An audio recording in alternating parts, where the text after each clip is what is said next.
Ethical Perspectives on the News is produced by the Interreligious Council of Lynn County, which is solely responsible for its content. The views and opinions expressed on this program do not necessarily reflect those of the staff and management of KCRG TV9. Good morning. Welcome to this week's edition of Ethical Perspectives on the News. My name's Craig VanSandt. I teach at the University of Northern Iowa and hold the David W. Wilson Chair in Business Ethics there. This week's topic, sexual harassment, has been in the headlines for several weeks now, but it is certainly not a new phenomenon. And while most of the news stories have been about high-profile men in news, entertainment, and other areas, there's every reason to believe that this is much more widespread, and the news that we're seeing is simply the tip of the iceberg. Sexual harassment seems to take place in virtually every organization and endeavor that humans enter into. But before we get into the particulars of this issue, I'd like to introduce our panelists. We're privileged to have with us Liz Bennett, the state representative for Iowa's 65th District. Liz, thank you for being with us. Thank you. We also have Amanda Green, an LGBTQ advocate, and who has been on the show before. Amanda, thank you for coming back. Thank you. Our final panelist is Allison Gowans, who is a features reporter for the Gazette and has written several recent columns on sexual harassment. Thank you for being with us, Allison. Thanks for having me. Our viewers have undoubtedly noticed that all of our panelists today are women. Obviously, that's no accident of scheduling. But I do want to say up front that rather than seeing sexual harassment as a women's problem, I think it is much more of a men's problem, as men are the primary perpetrators of this, and it's simply, the onus is more on us than it is on women to prevent this. As a society, we rarely blame the victim of a crime, except when we're talking about the prey of sexual misconduct. Whether it's claims of sexual harassment or rape, we tend to blame the victim. I mentioned earlier that sexual harassment is not a new phenomenon, nor is it uncommon. It is precisely the ubiquity of this problem that makes it so hard to resolve. And on top of that, it seems that almost everyone recognizes that it's wrong, and yet it continues to happen.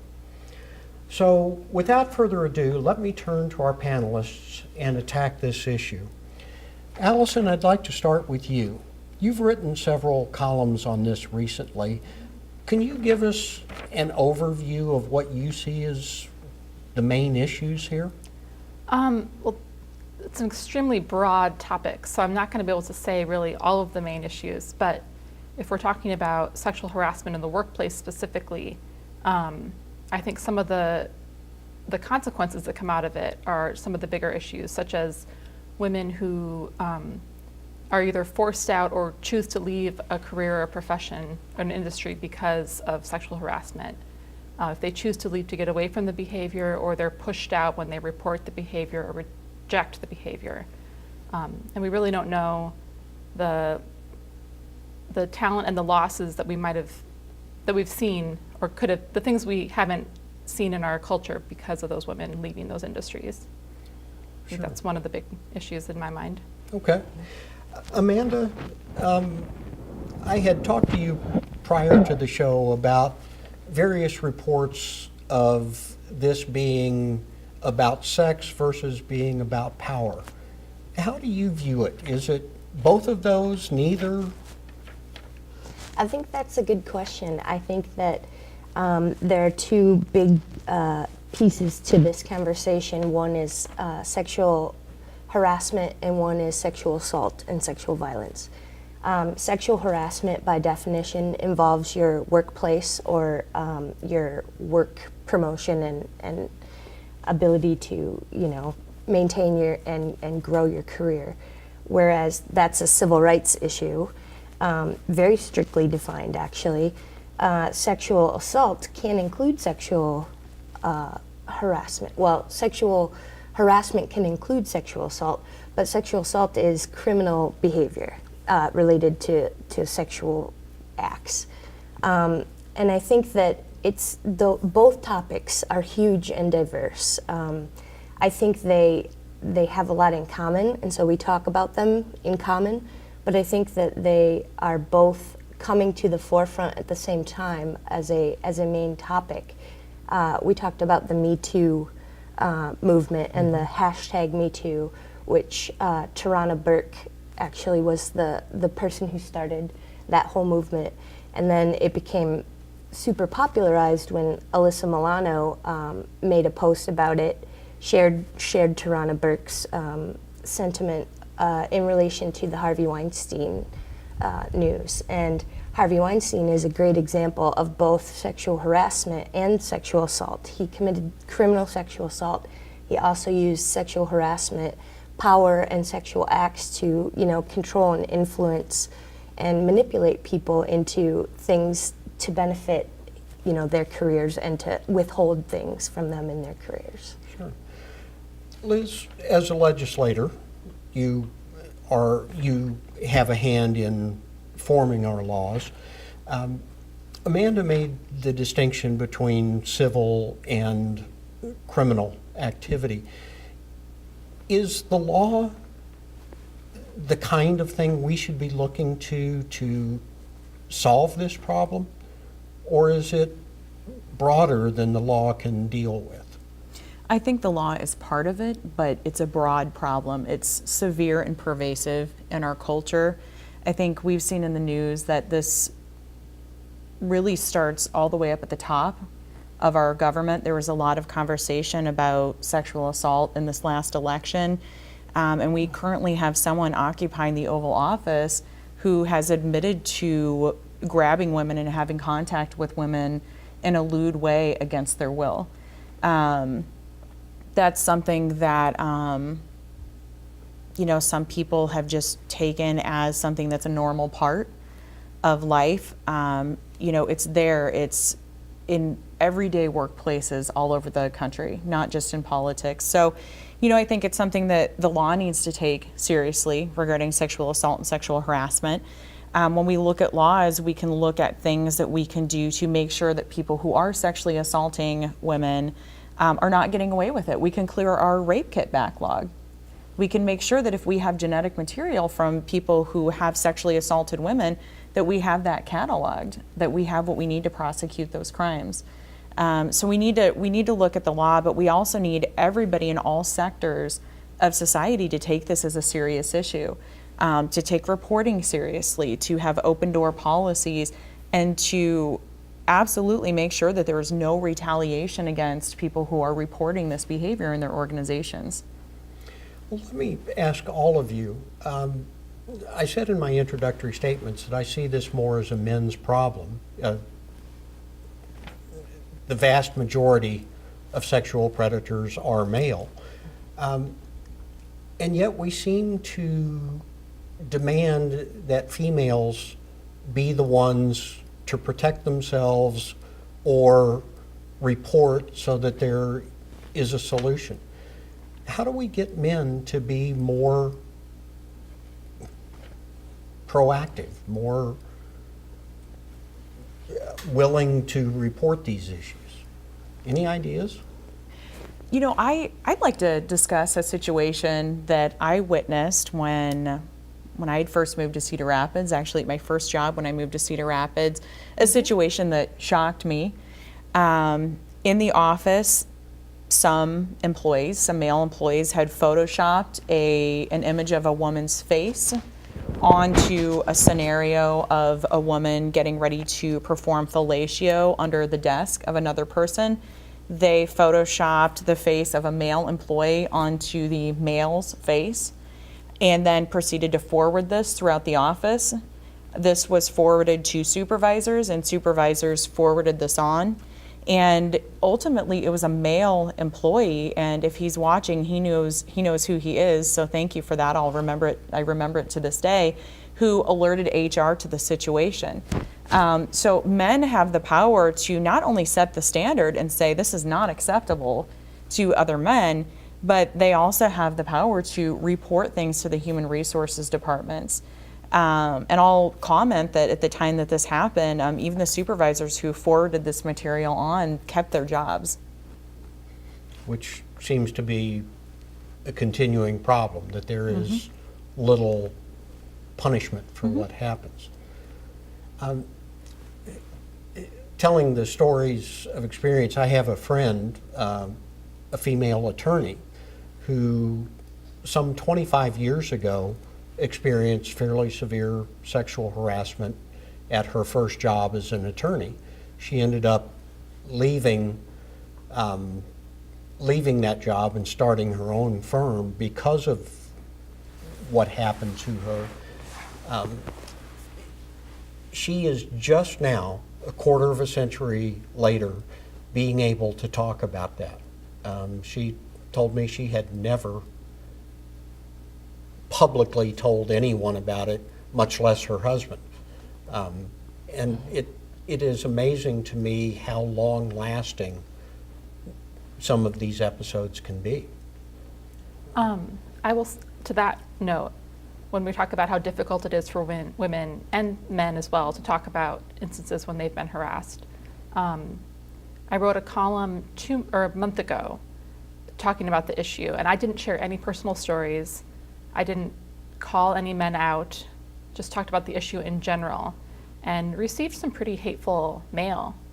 And women who are coming forward with their stories and naming other men, or naming men that have done this to them, the amount of vitriol that they receive and the amount of harassment they receive in response for sharing their stories of being harassed is unreal. So it's not surprising that it's taking a long time, and it's taken a long time for some of these stories to come forward. Not that any of us are trained as psychologists, but I really am intrigued by what you say. Writing a column and receiving this level of hate mail, I don't understand that. What causes that? Does anybody have an idea? I wish that I knew. I think perhaps they are reacting to a feeling maybe of guilt of something in their own life. It's easier to lash out and attack the person making a statement than it is to deal with your own reactions to that statement, perhaps. I don't know.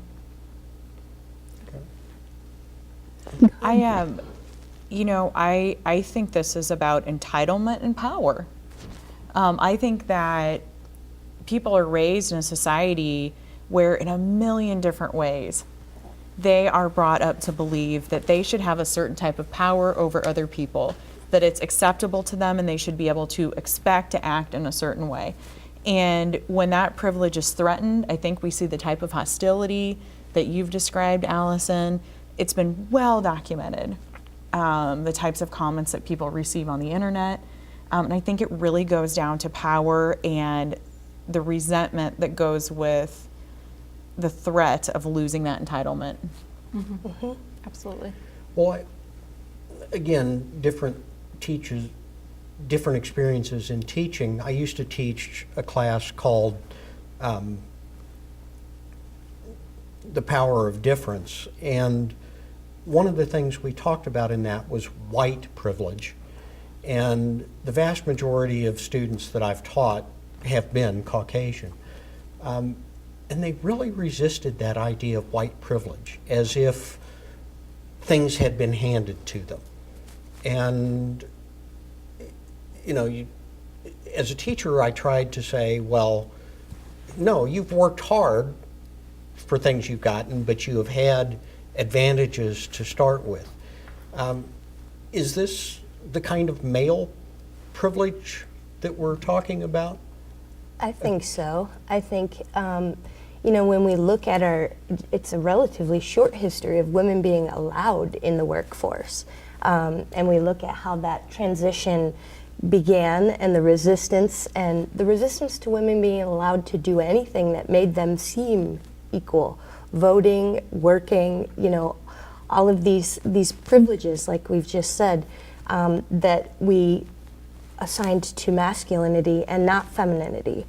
And I think there are a lot of people who do realize that they benefit from those privileges and who are very threatened when they realize that they're being called out for having privileges and that those privileges aren't fair and that they should be equalized. I think that's a very threatening concept to the people who most benefit from it and who most likely abuse it. I think that privilege is misrepresented too as a backlash maneuver. I think that it's hard for people to hear that they have privilege without understanding that we're not saying that you don't have hardships or struggles or things that you've overcome. We're saying that there are people who started lower than zero, and we want to bring those people back up to zero so that they are at your starting point.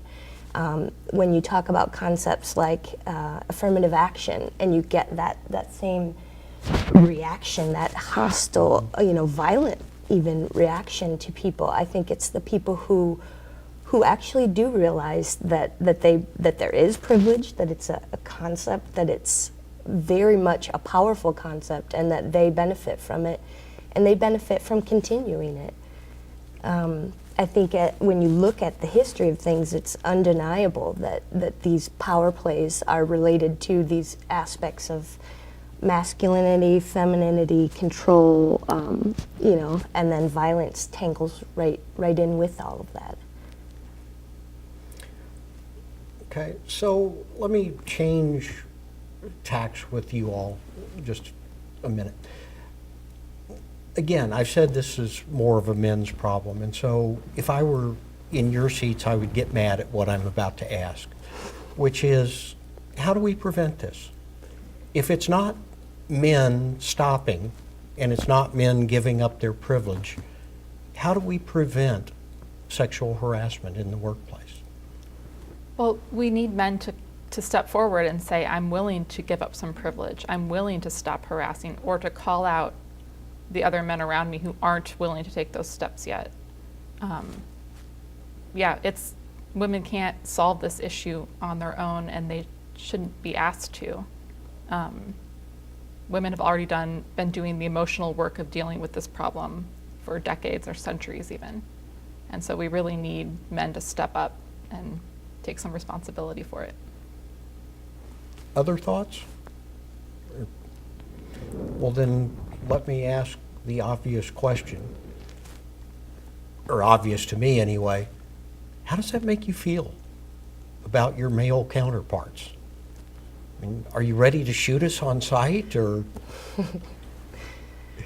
Nope, I wouldn't make any sweeping generalizations. I think those are incredibly dangerous. And I think that there are, and I also wanted to interject, sexual harassment and sexual violence are not gendered issues. They affect all humans, people of all walks of life.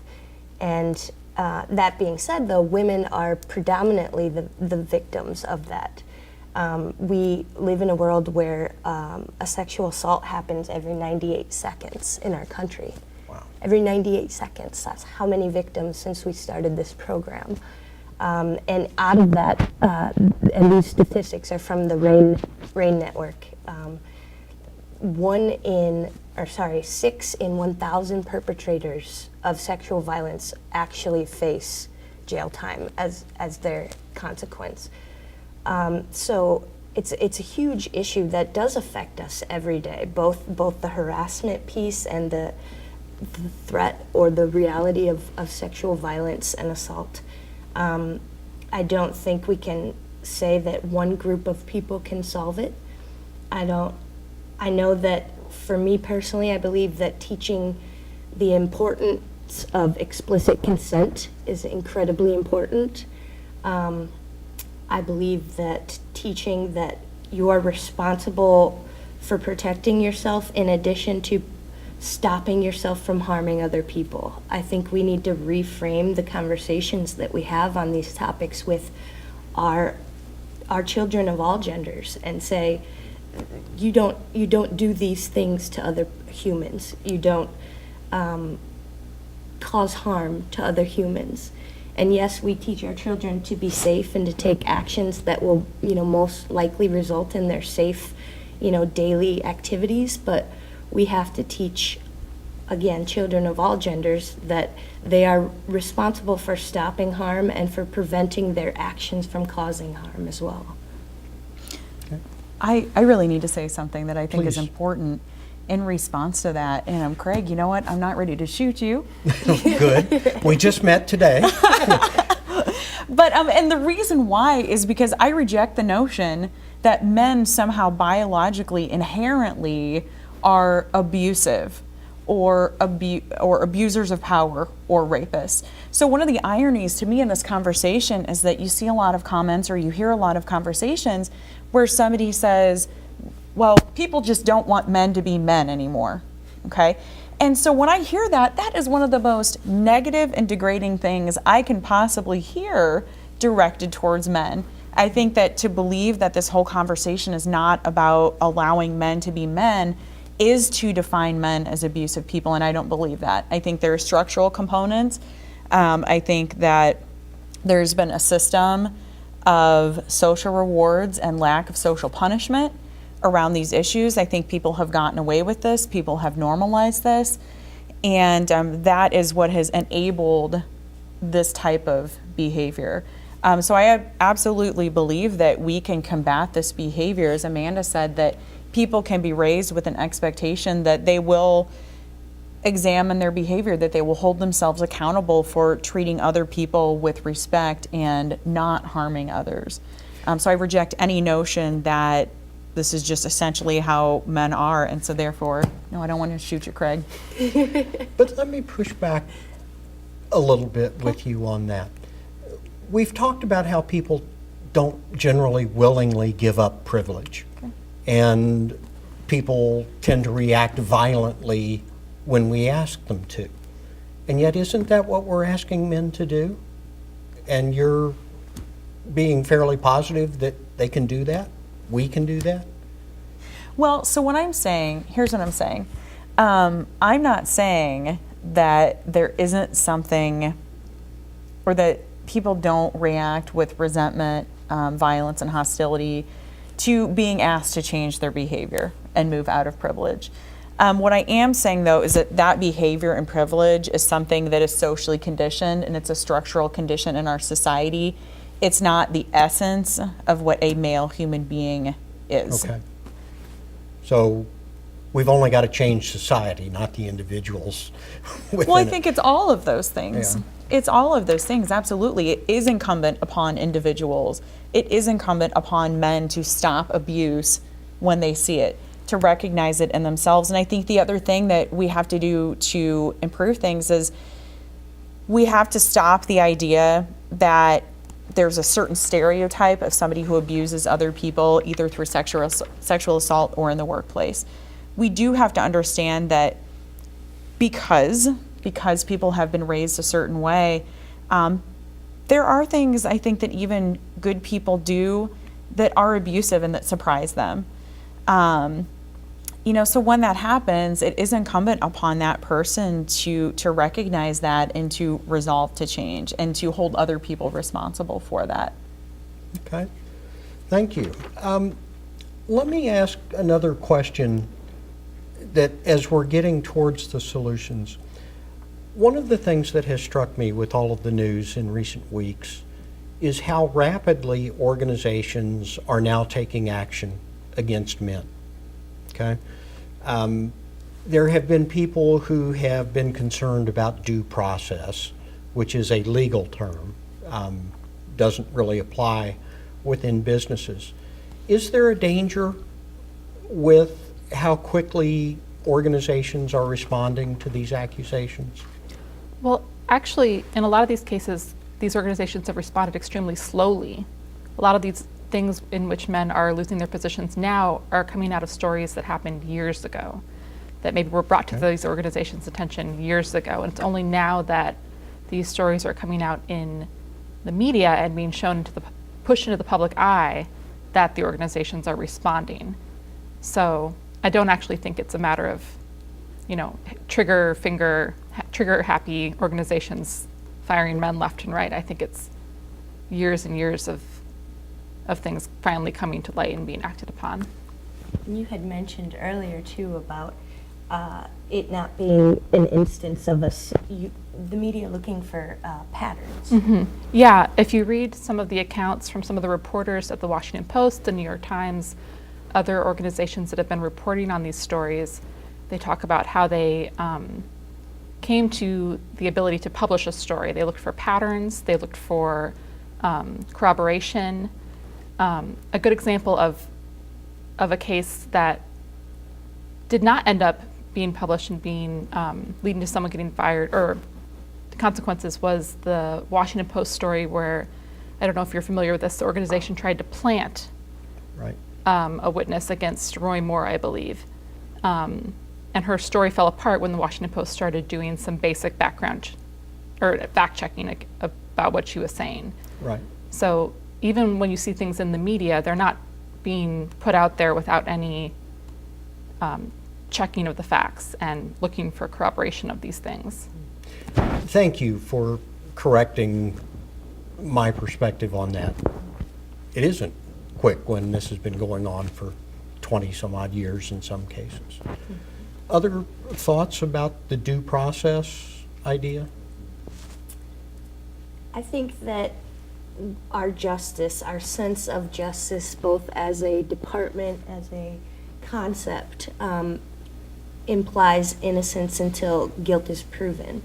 And I think that is a concept that most people hold dear because they don't want to be accused of something that they are innocent of. And I do think that that's accurate, that all of our, these stories that do come forward they have received that first, second, third wave of people challenging it and attacking it and pulling it down with all of these mannerisms that our society enables that allow these stories to be buried. I think that we owe every, human being the same level of respect and, like you said, due process, but with the caveat that these, a very small portion of assaults and harassments are actually reported, and even fewer of those yet make any sort of, justice development. So we're running out of time. Let me ask each of you, Liz, what would you like our viewers to walk away from this program with? I believe that we need to change our culture, that we can change our culture, that it's incumbent upon every person to hold their peers accountable. And that's a place to start. Okay. Very quickly, Amanda? Sure, I would again emphasize consent and the fact that, do no harm. Thanks. I think that this is actually a really positive moment in our culture. As I said, these stories are not new stories. They're things that have been going on for a long time. We're just finally having the courage to deal with them and to talk about them and to let these things come into the light. And so I'm hopeful and optimistic about where we're going. Well, thank you all for a very frank and enlightening discussion. I appreciate your willingness to do this. On behalf of the Interreligious Council of Lynn County, I'd like to thank all of our participants and our viewers. Have a great week.